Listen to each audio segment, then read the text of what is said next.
hello. Ah, me revoilà. Ça y est, me revoilà et avec une meilleure qualité de son. Je sais pas si vous avez vu, mais sur les derniers épisodes, la qualité de son avait franchement décliné. On entendait un peu un derrière.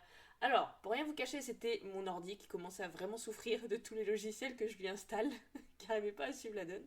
Mais je remercie Jean-Michel, mon apprenant, qui m'a permis de changer mon disque dur. Voilà, un truc que je ne pensais pas possible pour moi d'être fait. J'ai réussi à le faire. Voilà, tout est possible quand on est bien briefé, quand on est bien soutenu et voilà. Donc un apprenant m'a coaché. Un apprenant m'a appris un truc, c'est quand même super.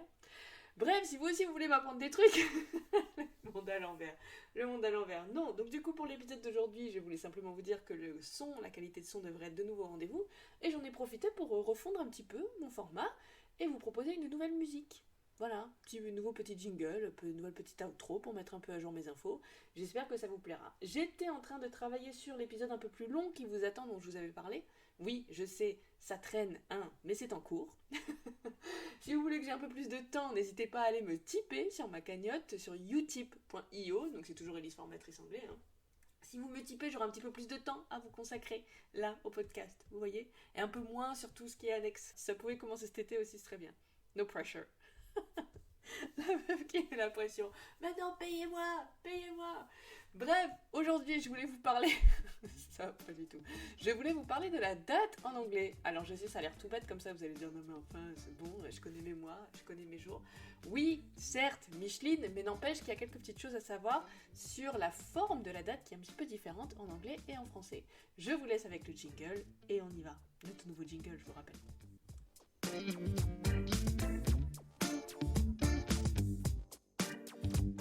La date en anglais. C'est quoi la différence dans le format de la date en anglais? Alors, pour donner la date en anglais, les anglophones ont une façon bien à eux de le faire, c'est-à-dire qu'au lieu de donner simplement le chiffre, le mois, l'année, ils considèrent, eux, qu'on est sur par exemple, aujourd'hui, donc nous sommes le 4 juillet, je fais cet épisode un 4 juillet, ils vont pas dire le 4 juillet, mais le 4e de juillet. Ils considèrent en fait qu'on parle du 4e jour du mois de juillet. Donc ils vont pas pousser le truc jusqu'au bout quand même en disant le 4e jour du mois de juillet, mais dans la date on va quand même entendre le 4e de juillet, c'est-à-dire l'article, le chiffre ou le nombre ordinal, on appelle ça quand on dit le premier, le deuxième, le troisième, etc. Et le mois, sans oublier entre les deux, de juillet, parce qu'on considère donc que c'est le 4e jour de juillet.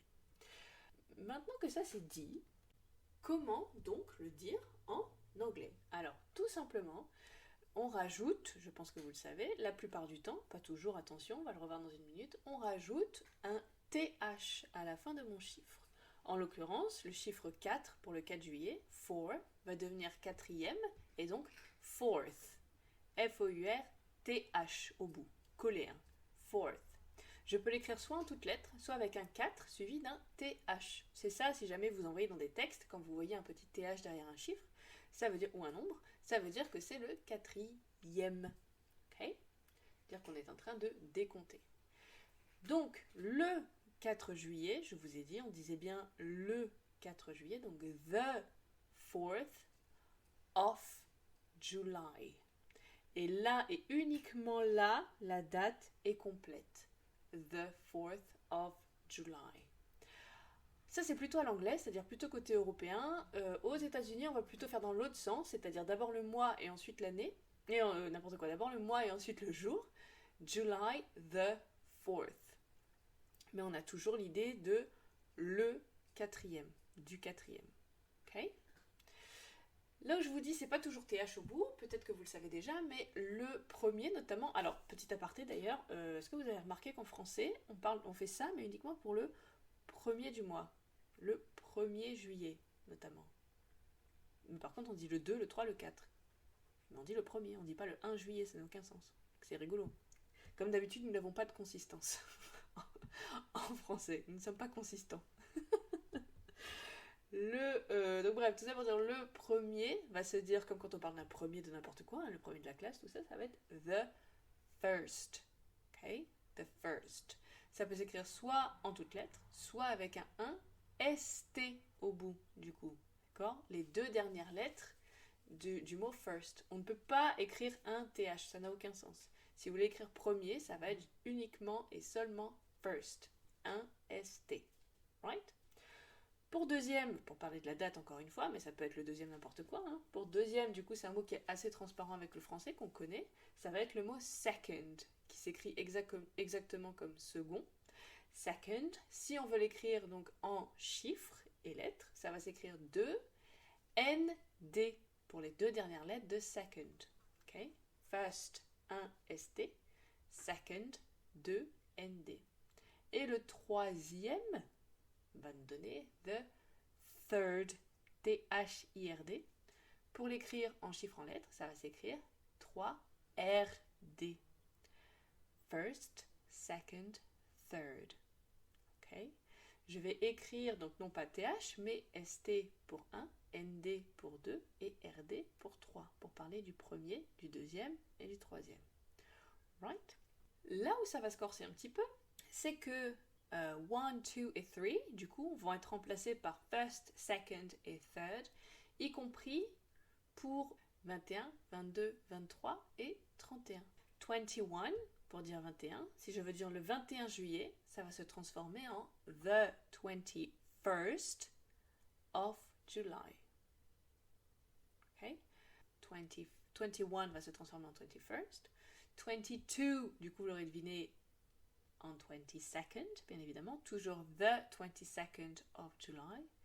Et 23, pour le 23 juillet, va se transformer, vous l'aurez deviné, en 23rd. Même chose, si je veux les écrire en chiffres et en lettres, je peux écrire 21, donc 21, et avec un ST derrière. Un anglophone va automatiquement lire 21st. Et c'est d'ailleurs obligatoire pour la date, c'est-à-dire que je ne peux pas m'en passer. Okay? 21st of July, 22nd of July et 23rd of July. Pareil pour tous les 31 du mois. S'il y a un 31 du mois, notamment le 31 décembre, par exemple, quand vous faites le réveillon, on parle de n'importe quoi. The 31st of December. 31 va se transformer en 31st. Donc j'écris bien 31 et ST au bout. Et toujours of December, bien évidemment. Ok. Je vous laisse une petite minute pour que ça fasse son chemin. Parce qu'on va enchaîner sur une dernière remarque qui va me permettre de parler, parce que vous l'aurez remarqué, je n'ai pas encore parlé de l'année. Ok. Si on veut parler de l'année maintenant, 2022, je vais pouvoir la dire de deux façons. C'est-à-dire que je peux dire soit 2022, c'est-à-dire que je découpe le nombre en deux, d'abord 20 et ensuite 22. On est bien d'accord que quand on le lit comme ça, 2022, ça peut se lire 20-22. Nous, on ne le fait pas. Mais les anglophones, pour une question de simplicité, le font. 2022. Ce qui est cool, parce que du coup, on n'a pas besoin de se prendre le chou, nous les francophones, avec comment on dit millier, déjà, comment ça se prononce et tout ça. Là, on n'en a pas besoin. Il y a la possibilité quand même de dire 2022. Ok, ça peut arriver. On peut donc dire 2022. Ok, 2022. J'en profite d'ailleurs pour faire une petite remarque sur la prononciation de thousand. Ça s'écrit OU au milieu, comme si c'était écrit tout, sauf que ça se prononce bien OW. Thousand. Ok, 2022. Right? Maintenant, pourquoi on a ces deux façons de dire? Si vous m'écoutez et que vous êtes né avant les années 2000, vous n'avez qu'une seule possibilité parmi ces deux pour donner votre année de naissance. Une seule. Je ne peux pas, avant les années 2000, découper mon chiffre, vraiment, enfin mon nombre en l'occurrence, en disant 1985. Ça ne marche pas. Je vais être obligée, avant les années 2000 de dire 1985, par exemple, si c'est 1985. Donc 1985. 1985. Ok? Là où le problème des thousands, des milliers et tout ça s'est posé, c'était à partir des années 2000. Parce que du coup, ils avaient cette technique-là pour donner les années, 1985, 1962 pour 1962 par exemple. À partir des années 2000, ils ne pouvaient plus faire ça. Puisque l'année 2000, ils ne pouvaient pas dire 20, 20, trop bizarre. Donc du coup, ils se sont rabattus sur quelque chose d'un peu plus classique qui était 2000. Ce qu'ils ont fait jusqu'à 2009. 2000 pour 2000, 2001 pour 2001, 2002 pour 2002, etc. Jusqu'à 2009, 2009. Okay? À partir de 2010, là par contre, ils pouvaient retourner à leur ancienne façon de faire, qui était de dire d'abord 20 et ensuite 10. 2010. Sauf que ça faisait 10 ans, du coup, qu'ils employaient le fameux 2000. Donc depuis 2010, les deux cohabitent. Je peux aussi bien dire 2010 que 2010. Par contre, si vous vous pointez devant un anglophone pour donner votre année de naissance et que c'est 1985 par exemple, et que vous dites 1900, l'anglophone il va dire quoi? Qu'est-ce que tu me dis? Que me racontes-tu? Non, avant 2000, vous pouvez très bien faire découper en deux. 19, c'est même pas vous pouvez, c'est vous devez découper en deux. 1985, 1985. Après les années 2000, 2000 à 2009, pareil, une seule façon de faire, mais l'autre pour le coup, 2000, 2001, 2002, etc. Et depuis 2010 jusqu'à aujourd'hui, les deux cohabitent. Donc est-ce que l'un va supplanter l'autre ou pas? Est-ce que 2000 finalement ça va être complètement laissé tomber à l'avenir? Personne ne peut le dire, ça c'est les utilisateurs qui décident de la langue, hein, c'est pas nous. Mais en tout cas, pour l'instant, vous pouvez dire aussi bien pour cette année 2022 que 2022. Voilà, c'est tout pour moi pour aujourd'hui. Bon, j'espère avoir à nouveau répondu à des questions que vous ne posiez pas forcément. N'hésitez pas à rentrer en contact avec moi via les réseaux sociaux. Si jamais vous avez des suggestions d'épisodes, etc., je serai plus que ravie de les entendre ou vos retours, tout simplement, qu'ils soient positifs ou négatifs. Ça fait toujours grandir, n'est-ce pas? Et les retours positifs, ça fait toujours plaisir. Allez, c'est tout pour moi pour aujourd'hui. Ciao!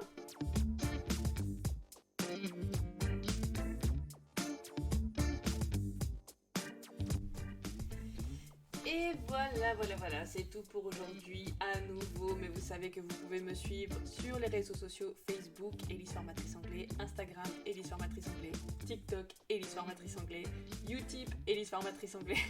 Oui, c'est pas un réseau social Utip, mais vous pouvez me tiper si jamais ça vous dit, si vous aimez ce format et que vous voulez que ça continue, que j'y consacre un petit peu plus de temps et que ça sorte un petit peu plus souvent. N'hésitez surtout pas. Allez, à bientôt, ciao!